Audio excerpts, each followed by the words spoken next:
Assalamualaikum warahmatullahi wabarakatuh. Perkenalkan, nama saya Sahlah Qorira, NPM 194820111142. Dosen pengajar, Bapak Apoteker Irfan Jamjani, Magister Farmasi. Mata kuliah Fitokimia, Program Studi S1 Farmasi Universitas Muhammadiyah Banjarmasin. Di sini saya akan menjelaskan 3 materi.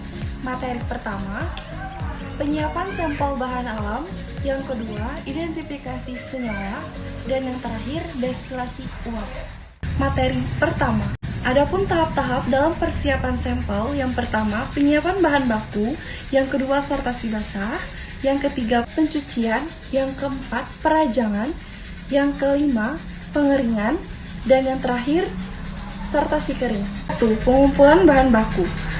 Kulit batang diambil dari batang dan cabang, kemudian dikelupas dengan ukuran panjang dan lebar tertentu. Yang kedua, batang diambil dari cabang, dipotong-potong dengan panjang tertentu dan diameter cabang tertentu. Yang ketiga, kayu diambil dari batang atau cabang, dipotong kecil atau diserut setelah dikelupas kulitnya. Yang keempat, daun diambil yang tua dan muda di daerah pucuk. Yang kelima, bunga diambil kuncup atau bunga mekar atau mahkota bunga. Yang keenam, pucuk diambil pucuk yang berbunga. Yang ketujuh, akar diambil dari bawah permukaan tanah, dipotong dengan ukuran tertentu. Yang kedelapan, rimpang dicabut, dibersihkan dari akar, dipotong dengan ketebalan tertentu. Kesembilan, buah diambil buah yang masak atau hampir masak. Kesepuluh, biji diambil buah yang dipetik, kemudian dikupas kulit buahnya, lalu biji dikumpulkan, lalu dicuci. Ke-11, kulit buah seperti biji, lalu kulit buah dikumpulkan dan dicuci. Yang ke-12, bulbus. Tanaman dicabut, bulbus dipisah dan dari daun dan akar dengan cara dipotong, kemudian dicuci. Kedua, sortasi basah. Sortasi basah dilakukan untuk memisahkan kotoran-kotoran atau benda asing lainnya dari bahan simplisia. Misalnya, pada simplisia yang dibuat dari akar suatu tanaman obat, bahan-bahan asing seperti tanah, kerikil, rumput, batang, daun, akar yang telah rusak, serta pengotoran lainnya harus dibuang. Tanah mengandung bermacam-macam mikroba dalam jumlah yang tinggi, oleh karena itu pembersihan simplisia dari tanah yang terikut dapat mengurangi jumlah mikroba awal. Yang ketiga, pencucian. Pencucian dilakukan untuk menghilangkan tanah dan pengotoran lainnya yang melekat dari bahan simplisia. Pencucian dilakukan dengan menggunakan air bersih dari mata air yang mengalir. Cara sortasi dan pencucian sangat mempengaruhi jenis dan jumlah mikroba yang di awal simplisia. 4. Perajangan. Selanjutnya, tahap perajangan. Perajangan pada bahan simplisia dilakukan untuk mempermudah proses pengeringan, pengepakan, dan penggilingan. Untuk tanaman yang baru diambil, maka semakin cepat proses penguapan air sehingga dapat mempercepat waktu pengeringan. Kelima, pengeringan.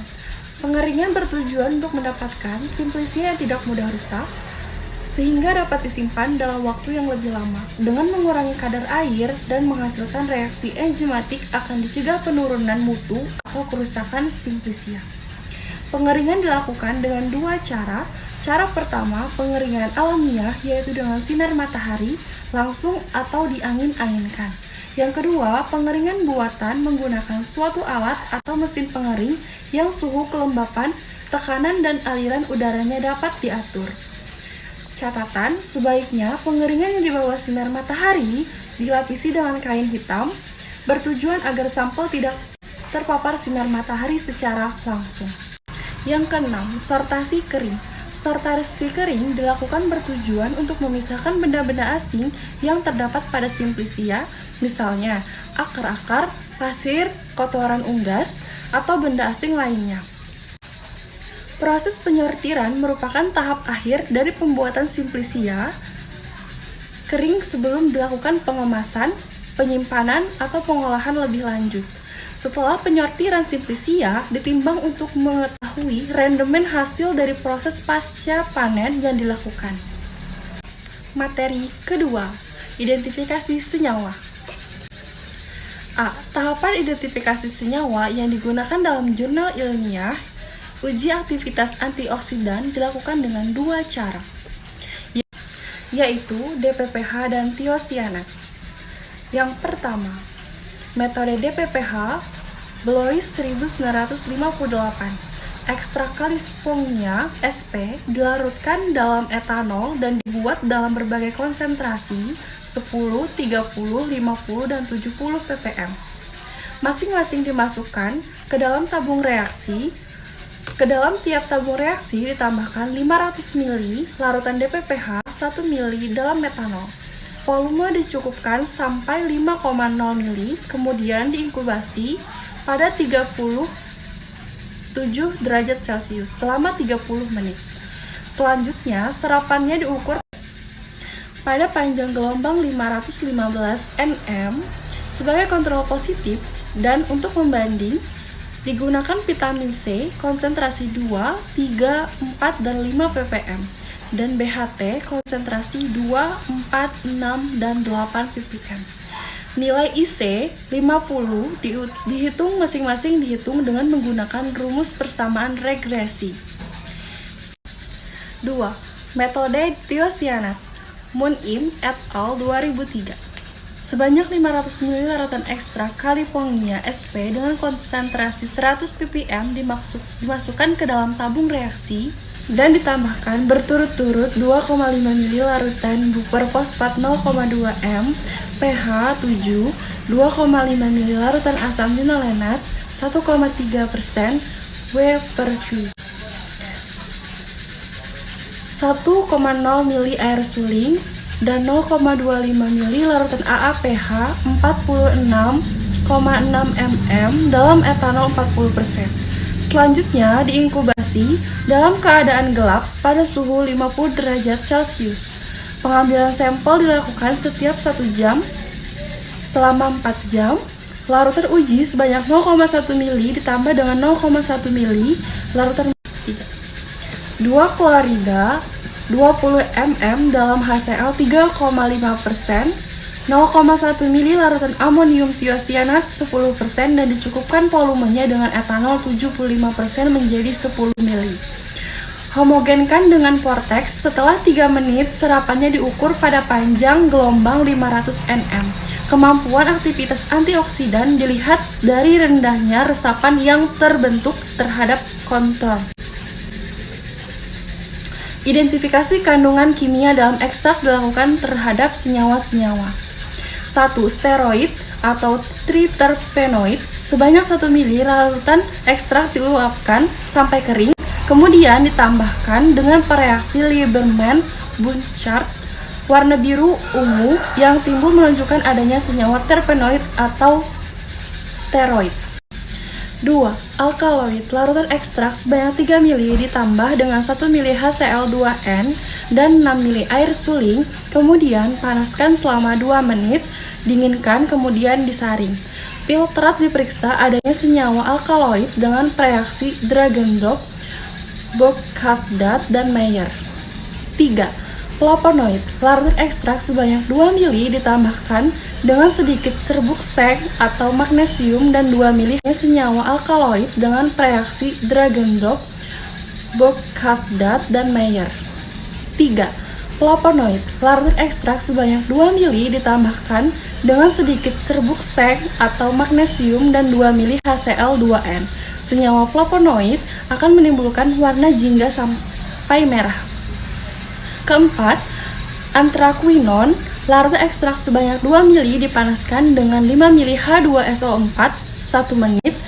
Setelah dingin, dikocok dengan 10 ml benzen. Warna kuning pada lapisan benzen menunjukkan adanya senyawa anthraquinone. Identifikasi dapat diperjelas dengan menambahkan larutan natrium hidroksida 2N, akan terjadi warna merah pada lapisan air. B. Prinsip metode identifikasi senyawa. Aktivitas antioksidan dan identifikasi senyawa antioksidan spon Kalispongia dari Pulau Seribu atau Kepulauan Seribu telah diteliti. itu spon diekstraksi dengan aseton dan ekstrak dipekatkan dengan rotary evaporator vakum. Metode DPPH dan thiosinat digunakan untuk menguji aktivitas antioksidan dari ekstrak. Ekstrak tersebut menunjukkan aktivitas antioksidan yang kuat di metode DPPH dengan IC 50 sebesar 41,21 per mili. Analisis kimia menunjukkan bahwa senyawa antioksidan pada spons merupakan kelompok alkaloid. Materi ketiga, destilasi uap. A. Pengertian destilasi uap adalah teknik pemisahan zat cair yang tidak larut dalam air dan titik didihnya cukup tinggi. Destilasi uap dapat menguapkan senyawa-senyawa dengan suhu mendekati 100 derajat Celcius dalam tekanan atmosfer dengan menggunakan uap atau air mendidih. B. Prinsip metode destilasi uap. Berdasarkan titik didih dari masing-masing senyawa komponen campuran pada tekanan yang tetap, perbedaan titik didih ini menyebabkan perbedaan volatilitas pada komponen campuran dan merupakan sifat intrinsik dari senyawa penyusun campuran. Perbedaan ini sangat potensial untuk dijadikan sarana pemisahan mereka asalkan tekanan dibuat tetap. Surjani Wonoharjo 79-80 2012.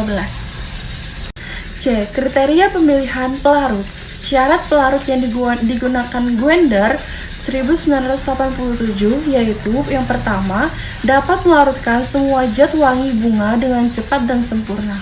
Kedua, memiliki titik didih yang cukup rendah agar pelarut mudah diuapkan. Ketiga, pelarut tidak boleh larut dalam air.